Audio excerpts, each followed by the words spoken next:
नमस्कार दोस्तों, कैसे हैं आप सभी। आशा करते हैं आप सभी स्वस्थ होंगे, मस्त होंगे और आपकी स्टडी भी अच्छी चल रही होगी। दोस्तों, आज हम अपनी इस क्लास में उत्तराखंड वीएसएनए की एमसीक्यू सीरीज का 28वां पार्ट पढ़ने जा रहे हैं, जिसमें आज हम टिहरी रियासत की तीसरी क्लास को पढ़ेंगे, जिसमें सभी क्वेश्चन नए फॉर्मेट पर ही आधारित हैं। जैसे आजकल एग्जामिनर एग्जाम में नए पैटर्न पर आधारित प्रश्न पूछ रहा है, उसी पैटर्न पर दोस्तों हमने अपने क्वेश्चन को डिजाइन किया है, जिससे आपको एग्जाम में काफ़ी हेल्प मिल सके। तो आपसे रिक्वेस्ट है कि प्लीज़ आप हमारी इस सीरीज से जरूर जुड़ें और आज की इस क्लास को लास्ट तक जरूर देखें। अगर आपने पिछली सभी क्लासेस नहीं देखी हैं तो आप उन्हें भी प्लेलिस्ट में जाकर देख सकते हैं। ये पीडीएफ आपको टेलीग्राम चैनल पर शेयर कर दी जाती है, तो इसलिए आपसे रिक्वेस्ट है कि प्लीज़ टेलीग्राम चैनल को भी ज्वाइन कर लें। टेलीग्राम चैनल का लिंक आपको वीडियो के डिस्क्रिप्शन बॉक्स में मिल जाएगा। तो चलिए शुरू कर लेते हैं आज की अपनी इस क्लास को, जिसका पहला क्वेश्चन रहेगा बताना है। क्वेश्चन है दोस्तों, टिहरी में प्रथम बार जनगणना 1921 ईस्वी में किनके समय हुई।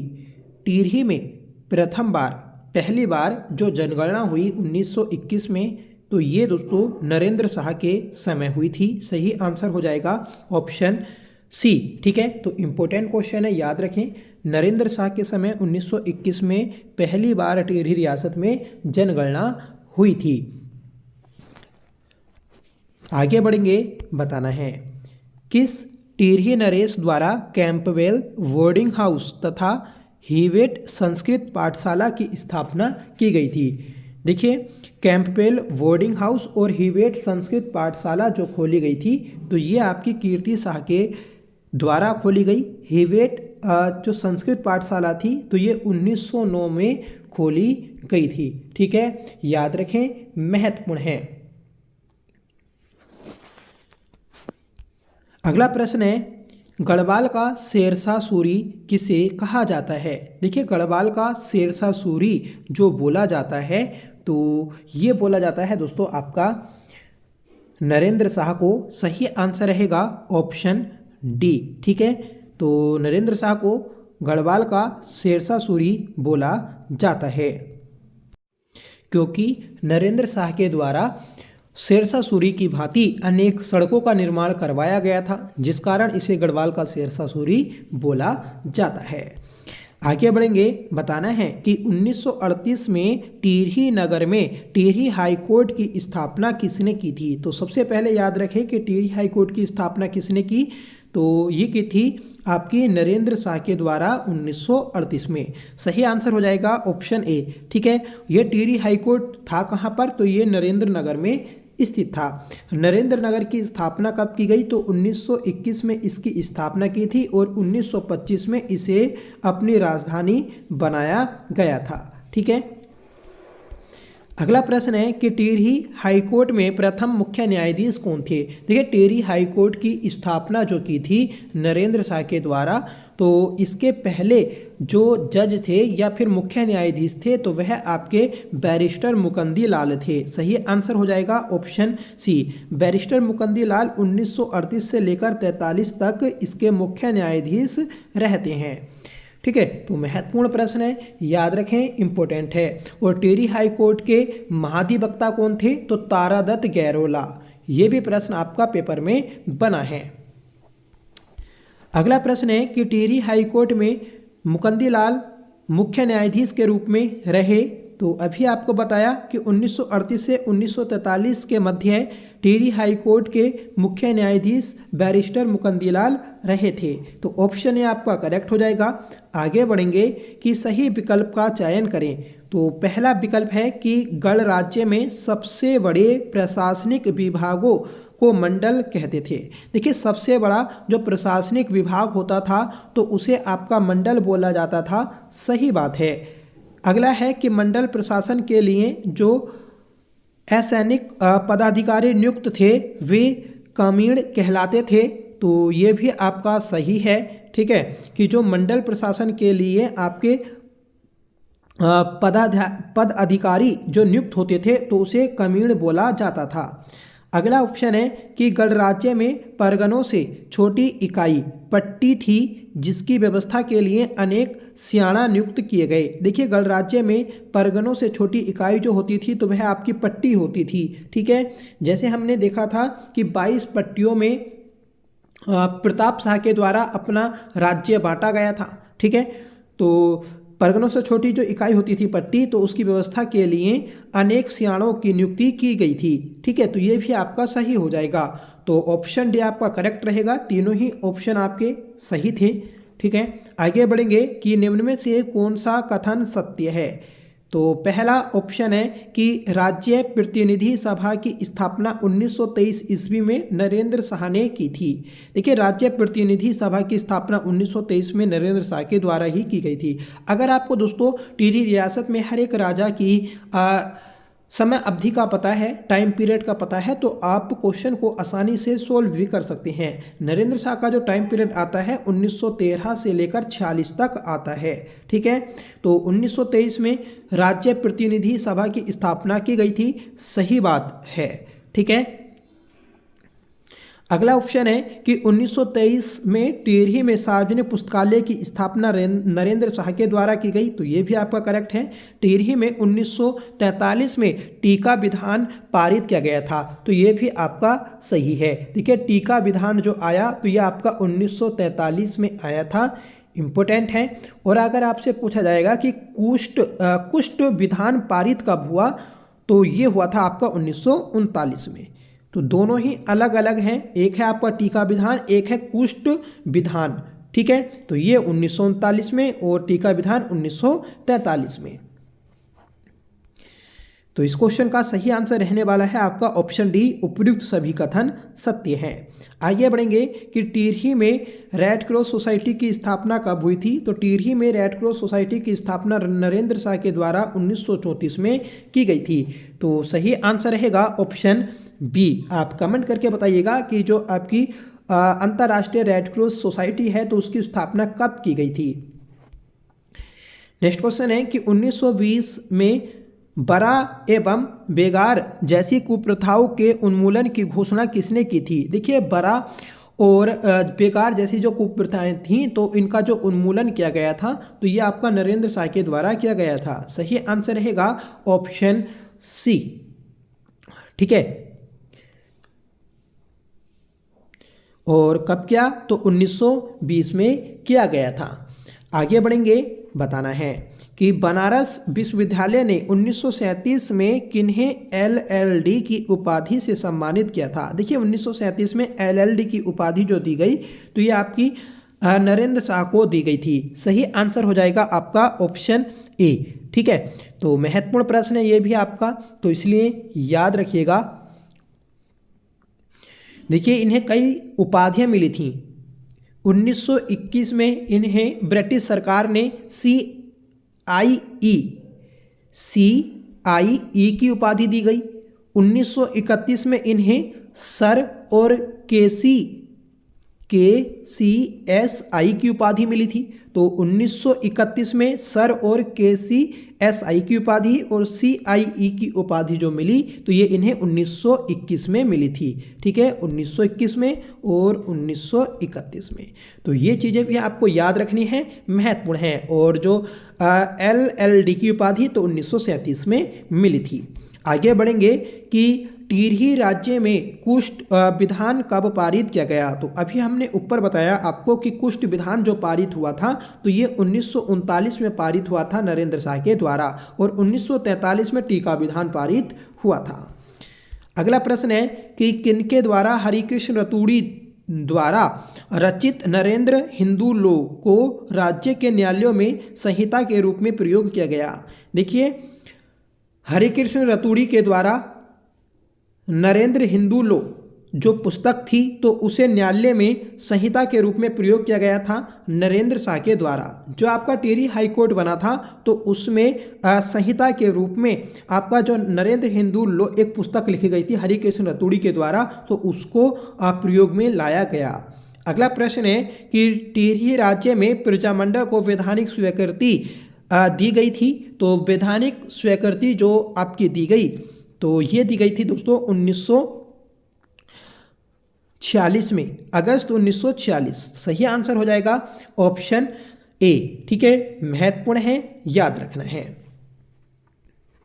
आगे बढ़ेंगे कि टिहरी रियासत में अंतिम महाराजा मानवेंद्र शाह को राज्याधिकारी कब मिला, राज्य अधिकार कब मिला। तो देखिए राज्य अधिकार जो मिला था मानवेंद्र शाह जो कि टिहरी रियासत के अंतिम महाराजा थे, तो इन्हें 1946 में मिला था, अक्टूबर 1946 सही आंसर हो जाएगा ऑप्शन बी। ठीक है, अगला प्रश्न है कि कीर्तिनगर आंदोलन में भोलू भरदारी व नागेंद्र सकलानी, तो भोलू भरदारी और नागेंद्र सकलानी कब शहीद हुए थे। देखिए भोलू भरदारी और नागेंद्र सकलानी जो आपके शहीद हुए थे, तो ये हुए थे दोस्तों आपके कीर्तिनगर आंदोलन में 1948 में। सही आंसर हो जाएगा आपका ऑप्शन ए। ठीक है, तो 1948 में कीर्तिनगर आंदोलन हुआ था जिसमें भोलू भरदारी और दोस्तों नागेंद्र सकलानी शहीद हुए थे। 1947 में आपका सकलाना विद्रोह हुआ था और इस सकलाना विद्रोह में भी दोस्तों आपके व्यक्ति मारे गए थे। ठीक है, तो सकलाना विद्रोह आपका पेपर में पूछा गया है, से सकलाना से 47, ऐसे भी आप इसे याद रख सकते हैं। और 48 में कीर्तिनगर आंदोलन हुआ था। आगे बढ़ेंगे कि टिहरी में शांति रक्षा अधिनियम कब पारित किया गया। तो देखिए शांति रक्षा अधिनियम जो पारित किया गया था, तो ये किया गया दोस्तों आपका 28 अप्रैल 1947 को। सही आंसर हो जाएगा ऑप्शन बी। ठीक है, तो 28 अप्रैल 1947 को टिहरी रियासत में शांति रक्षा अधिनियम पारित हुआ था मानवेंद्र शाह के द्वारा। नेक्स्ट क्वेश्चन है कि टिहरी रियासत का भारत में विलयीकरण कब किया गया। तो देखिए विलयीकरण जो हुआ था आपका टिहरी रियासत का भारत में, तो ये 1 अगस्त 1949 को हुआ था। सही आंसर हो जाएगा ऑप्शन ए। ठीक है, महत्वपूर्ण प्रश्न है, याद रखिए, यहाँ से प्रश्न बना भी है। और टिहरी रियासत का जो विलयीकरण हुआ था भारत में, तो इसे उत्तर प्रदेश का 50वां जिला बनाया गया था। तो यहां से भी प्रश्न आपका बना है। अगला प्रश्न है कि टिहरी रियासत के राजाओं का उनके शासन कार्यकाल के संदर्भ में क्रम निर्धारित कर सही विकल्प चुने। तो देखिए टिहरी रियासत के राजाओं का उनके शासन और कार्यकाल के संदर्भ में हमें क्रम निर्धारित करना है कि कौन पहले आया कौन बाद में आया था। ठीक है, तो पहले आता है दोस्तों आपका सुदर्शन शाह, फिर भवानी शाह, फिर प्रताप शाह, फिर कीर्ति शाह, फिर उसके बाद में नरेंद्र शाह, फिर दोस्तों मानवेंद्र शाह। ठीक है, तो ऐसे इनका क्रम चलेगा। तो पहला, दूसरा, तीसरा, चौथा, ये आपका करेक्ट हो जाएगा ऑप्शन बी। आगे बढ़ेंगे, बताना है कि टिहरी रियासत राज्य विलयीकरण पत्र पर सर्वप्रथम हस्ताक्षर करने वाले व्यक्ति कौन थे। देखिए जब टिहरी रियासत का विलयीकरण हुआ था तो उस पर हस्ताक्षर करने वाले जो व्यक्ति थे सर्वप्रथम, तो वह आपके परिपूर्णानंद पैन्यूली थे। सही आंसर हो जाएगा ऑप्शन बी। ठीक है, तो परिपूर्णानंद पैन्यूली के द्वारा टिहरी रियासत के विलयीकरण पत्र पर हस्ताक्षर किए गए थे। नेक्स्ट क्वेश्चन है कि टिहरी नरेश मानवेंद्र शाह की मृत्यु कब हुई थी। तो इनकी मृत्यु 5 जनवरी 2007 को हुई थी। ऑप्शन ए आपका सही हो जाएगा। ठीक है, तो अंतिम राजा थे मानवेंद्र शाह टिहरी रियासत के, जिनकी मृत्यु 5 जनवरी 2007 को हुई। ये गद्दी पर अक्टूबर 1946 में बैठे थे। नेक्स्ट क्वेश्चन है कि 1957 से लेकर 2004 तक टिहरी गढ़वाल के सांसद कौन रहे। देखिए 1957 से लेकर 2004 तक टिहरी गढ़वाल के जो सांसद रहे, तो वह आपके मानवेंद्र शाह रहे हैं। सही आंसर हो जाएगा ऑप्शन सी। ठीक है, मानवेंद्र शाह 1957 से 2004 के बीच टिहरी गढ़वाल के 8 बार सांसद रहे। ठीक है, लेकिन एक बार 1971 में ये हारे भी थे, और जो हारे थे तो ये परिपूर्णानंद पैन्यूली से ही हारे थे। ठीक है, आगे बढ़ेंगे कि गढ़ नरेश के पुत्रों को क्या कहा जाता था। देखिए गढ़ नरेश के पुत्र जो होते थे तो उन्हें आपका बोला जाता था युवराज या टीका, ठीक है, या कुमार। तो ये तीनों शब्द ही आपके प्रयोग किए जाते थे। तो इसलिए जो आपका सही आंसर हो जाएगा तो ये हो जाएगा दोस्तों option C, A and B दोनों, ठीक है, ए एंड बी दोनों आपके सही हो जाएंगे। युवराज और टीका कुमार ये तीनों शब्द प्रयोग होते थे राजा के पुत्र के लिए। आगे बढ़ेंगे कि मोलाराम ने किसके लिए ओझा गुरु शब्द का प्रयोग किया था। देखिए मोलाराम के द्वारा ओझा गुरु शब्द का जो प्रयोग किया गया था तो ये किया गया था दोस्तों आपका धर्म अधिकारी के लिए। सही आंसर रहेगा ऑप्शन सी। तो जो धर्म का अधिकारी होता था उसके लिए आपका दोस्तों ओझा गुरु शब्द का प्रयोग किया गया था मोलाराम के द्वारा। तो याद रखें, महत्वपूर्ण है, ठीक है। और ये धर्म अधिकारी जो होता था तो ये आपका मंत्रिमंडल में ही होता था। अगला प्रश्न है कि गढ़ राज्य का सर्वोच्च मंत्री होता था। देखिए गढ़ राज्य का जो सर्वोच्च मंत्री होता था तो ये आपका दोस्तों मुख्तार कहलाता था। सही आंसर हो जाएगा ऑप्शन सी, ठीक है। तो मुख्तार कहलाता था दोस्तों गढ़ राज्य का सर्वोच्च मंत्री। आगे बढ़ेंगे, बताइएगा कि गढ़ राज्य की राजधानी के सुरक्षा अधिकारी को क्या कहा जाता था। देखिए गढ़ राज्य के सुरक्षा अधिकारी को जो बोलते थे तो ये बोला जाता था दोस्तों आपका ऑप्शन, जो आपका ऑप्शन सही हो जाएगा तो ये है दोस्तों ऑप्शन ए गोलदार, ठीक है। तो गोलदार जो होता था तो ये राजधानी की सुरक्षा करता था, ठीक है। ऐसे ही दोस्तों शब्दावली से आपके प्रश्न पूछे जाते हैं तो इसलिए आपको याद रखने हैं, महत्वपूर्ण है, ठीक है। आगे बढ़ेंगे कि गढ़ नरेशों के मंत्रिमंडल में किसका प्रमुख स्थान होता था।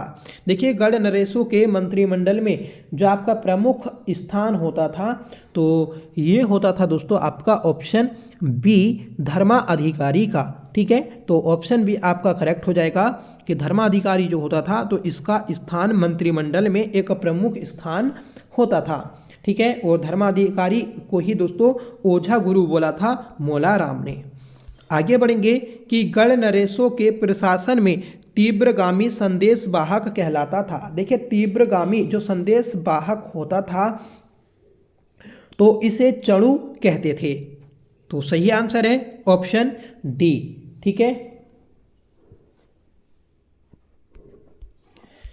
नेक्स्ट क्वेश्चन है कि गढ़ नरेशों के प्रशासन से संबंधित सही युग्म का चयन करें। तो गढ़ नरेशों के प्रशासन से संबंधित हमें युग्म का चयन करना है। पहला है कि राज्यसभा एवं राजप्रसाद में अर्दली का कार्य करने वाला व्यक्ति चाकर कहलाता था। तो ये करेक्ट बात है कि जो चाकर होता था तो ये राज्यसभा या फिर दोस्तों राजप्रसाद में अर्दली का कार्य करने वाला होता था। राजा के साथ चांदी का दंड लेकर चलने वाला जो व्यक्ति होता था उसे चौपदार कहते थे। तो ये भी आपका सही हो जाएगा कि चौपदार जो होता था तो ये राजा के साथ चांदी का दंड लेकर चलने वाला होता था। तो दोनों ही आपके सही हैं, इसलिए ऑप्शन सी करेक्ट हो जाएगा कि ए व वी दोनों युग्म सही हैं। दोस्तों ये सभी प्रश्न आपके नए फॉर्मेट पर ही आधारित हैं। जैसे आजकल एग्जामिनर एग्जाम में कुट वाले प्रश्न पूछ रहा है तो हमने वही प्रश्न आपके तैयार किए हैं जिससे आपको एग्जाम में पूरी हेल्प मिल सके। हमने जितनी भी पीछे क्लासेस की हैं अगर आपने पूरी नहीं देखी हैं, अगर आपने कोई भी क्लास स्किप की है तो प्लीज़ आप उसे प्लेलिस्ट में जाकर देख सकते हैं, आपको पूरी हेल्प मिलेगी आपके आने वाले एग्जाम में। नेक्स्ट क्वेश्चन है कि परगनों में राजस्व वसूली का कार्य किनके द्वारा किया जाता था। देखिए राजस्व वसूली का जो कार्य किया जाता था तो राजस्व वसूली का कार्य ये करता था दोस्तों आपका ऑप्शन सी थोकदार, ठीक है। तो थोकदार के द्वारा राजस्व वसूली का कार्य किया जाता था। फौजदार कौन होता था। तो फौजदार दोस्तों प्रत्येक परगने के सैनिक शासक को फौजदार कहते थे जिसका कार्य परगने में शांति व्यवस्था कायम करना होता था। और धर्माधिकारी तो ये ओझा गुरु होता था। आगे बढ़ेंगे कि राज्य की आय का प्रमुख साधन क्या था। देखिए राज्य की आय का प्रमुख साधन जो था तो ये आपका सिरती या भूमिकर था, ठीक है। तो इसलिए ऑप्शन ए आपका करेक्ट हो जाएगा, सिरती या भूमिकर। सिरती, ठीक है, तो ये आपका नगद कर होता था जो कि एक भूमि कर था, ठीक है। तो यहाँ से ही राज्य की प्रमुख आय होती थी। आगे बढ़ेंगे कि राजा की आज्ञा से कृषि भूमि पर कृषि करने वाले किसानों को क्या कहा जाता था। देखिए राजा की आज्ञा से कृषि भूमि पर कृषि करने वाले किसानों को आपका बोला जाता था दोस्तों असामी। ऑप्शन बी, ठीक है। तो असामी बोला जाता था जो राजा की आज्ञा से कृषि करता था। भूस्वामी, तो भूस्वामी तो दोस्तों राजा ही होता था, ठीक है। देखिए कुछ शब्दावली हैं आपकी, तो उन्हें एक बार हम देख लेते हैं। जैसे कत्यूरी राज्य के समान गढ़ राज्य में भी आपकी भूमि का स्वामित्व जो होता था तो वह राजा के पास ही होता था। जैसे कत्यूरी मतलब कार्तिकेयपुर राज्य में होता था, ठीक है। राज्य का जो प्रमुख साधन था हमने ऊपर देखा कि सिरती कर होता था या फिर भूमि कर होता था, ठीक है। राजा की आज्ञा से कृषि भूमि पर जो कृषि करने वाला होता था तो असामी कहलाता था, ठीक है। और असामी जो होते थे तो ये आपके 3 प्रकार के होते थे। एक आपका खाए कर, ठीक है, खाए कर, एक असामी खाए कर कहलाता था। एक दोस्तों सिरतान कहलाता था, सिरतान। और तीसरा होता था दोस्तों आपका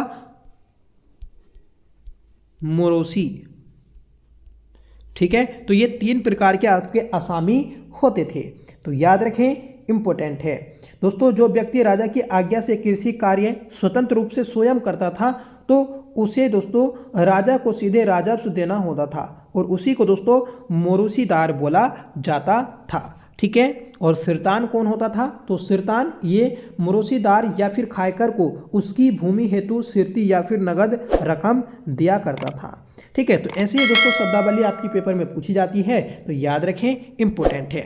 आगे देखेंगे कि निम्न में से असामी के प्रकार हैं। तो अभी आपको बताया खायकर, सिरतान और मोरूसीदार ये तीनों आपके असामी के प्रकार हैं। तो ऑप्शन डी आपका करेक्ट हो जाएगा। आगे बढ़ेंगे, बताइएगा कि निम्न में से थातवान भूमि पर बसे किसानों को क्या कहा जाता था। देखिए थातवान की भूमि पर बसे जो किसान होते थे तो उन्हें खायकर कहते थे। सही आंसर हो जाएगा ऑप्शन सी, ठीक है। थातवान भूमि का मालिक होता था, ठीक है। और थात बोलते थे दोस्तों भूमि को, थात होती थी भूमि और थातवान भूमि का मालिक। नेक्स्ट क्वेश्चन है कि निम्न में से किन परिस्थितियों में राजा भू स्वामित्व दूसरे को दे सकता था। देखिए रोत, संकल्प या विष्णु प्रीति या फिर जागीर के रूप में भूमि दी जा सकती थी। तो तीनों ही प्रकार से आपकी भूमि किसी दूसरे को दी जा सकती थी, तो इसलिए आपका ऑप्शन डी करेक्ट हो जाएगा, ठीक है। तो याद रखें, महत्वपूर्ण है।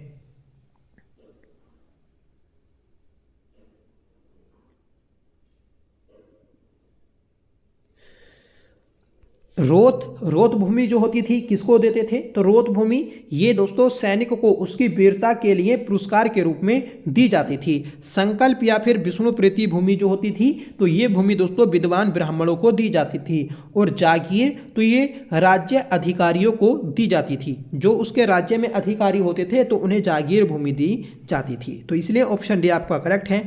आगे बढ़ेंगे कि संकल्प या फिर विष्णु प्रीति में भूमि भूस्वामित्व किसे दिया जाता था। तो अभी हमने बताया आपको कि जो संकल्प या फिर विष्णु प्रीति भूमि होती थी तो ये भूमि दोस्तों विद्वान ब्राह्मणों को दी जाती थी, ठीक है। वीरता प्राप्त सैनिकों को रोत भूमि दी जाती थी, रोत भूमि, ठीक है। और राज्य अधिकारियों को दोस्तों आपकी जागीर भूमि दी जाती थी, ठीक है।